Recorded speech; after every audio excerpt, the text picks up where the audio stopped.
Catholic News Roundup is brought to you in part by PewSitter.com, your online Catholic newspaper for the third millennium, CatholicMediaCoalition.org, in line with the Church, online with the world.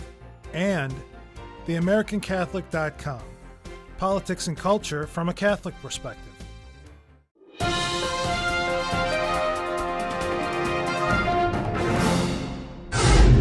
Hello and welcome to today's edition of Catholic News Roundup. I'm Matthew McAuliffe. Court tries dead priest. The church can be prosecuted for the crimes of a priest, in this case a dead one, according to a new court ruling in the United Kingdom that will set a precedent for the future. According to the Guardian's website, the test case, tried in high court, involves a woman only known as JGE, who claims she was sexually assaulted by the late Father Baldwin. In his ruling, the judge likens the priest's relationship to the church as if it were a business contract, saying because he committed his crimes while, quote, employed by the Catholic Church, the church should be held responsible for the actions of the priest. When asked for comment, JGE expressed anger, rather irrationally, that the Catholic Church would be allowed to seek an appeal, saying dramatically, quote, I'm fuming. It feels like being on a rack, turning the screws tighter and tighter over hot coals, end quote. You can read more about this latest precedent on sexual abuse scandals in the UK on our resource page by clicking the link right outside the screen. Obamacare in court. A Supreme Court battle over Obamacare may be brewing now that the appeals court in the District of Columbia just issued a split decision earlier this week upholding the law, reports the Associated Press. This particular case in D.C. involved a Christian legal group's lawsuit, one of many that are calling out Obamacare as unconstitutional because of its dictatorial requirement that all Americans must purchase health care.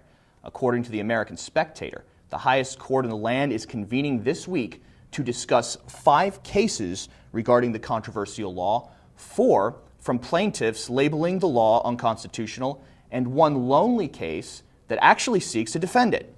The highest profile case seeking to wipe Obamacare from the books involves Florida versus the HHS, of which plaintiffs include officials from 26 states. Clean conscience vote. Voters in Laird, New York appear to be making a statement by electing to keep their town clerk, who has gotten national attention for refusing to sign marriage licenses for same-sex couples. You may remember Rose Marie Belforti, the town clerk who opted out of issuing same-sex marriage licenses, giving the responsibilities to a deputy clerk because her Christian conscience would not allow her to issue them. Until Belforti made her controversial statements in the face of the new law, she had been the town clerk for 10 years, and her latest opponent, Ed Easter, ran against her on the platform that he would sign homosexual marriage licenses where her so-called prejudices wouldn't allow her. Belforti will keep her office after winning the local election 305 to 186. Stay with us. We'll be back in just a few seconds. Catholic News Roundup is brought to you in part by NewOxfordReview.org, the voice of Catholic Orthodoxy, in print and on the web, and RenewAmerica.com, expanding the influence of America's grassroots in the cause of freedom. Muslims kill hundreds. Thousands are fleeing the Damaturu area in Nigeria after a relentless Muslim attack has killed as many as 150 Christians.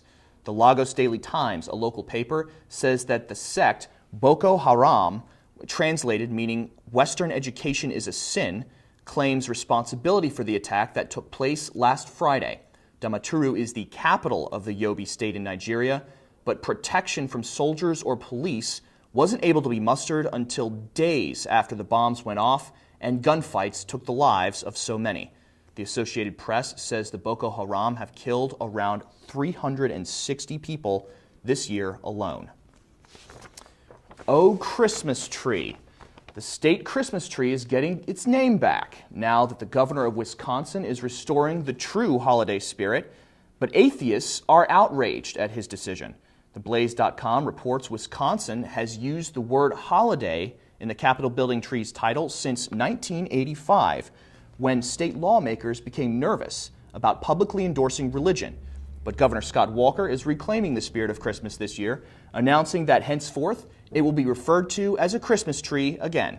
The president of the Freedom from Religion Foundation, Annie Laurie Grayler, responded by saying, quote, "It's essentially a discourtesy by the governor to announce that. He intends that to be a slight and a snub to non-Christians.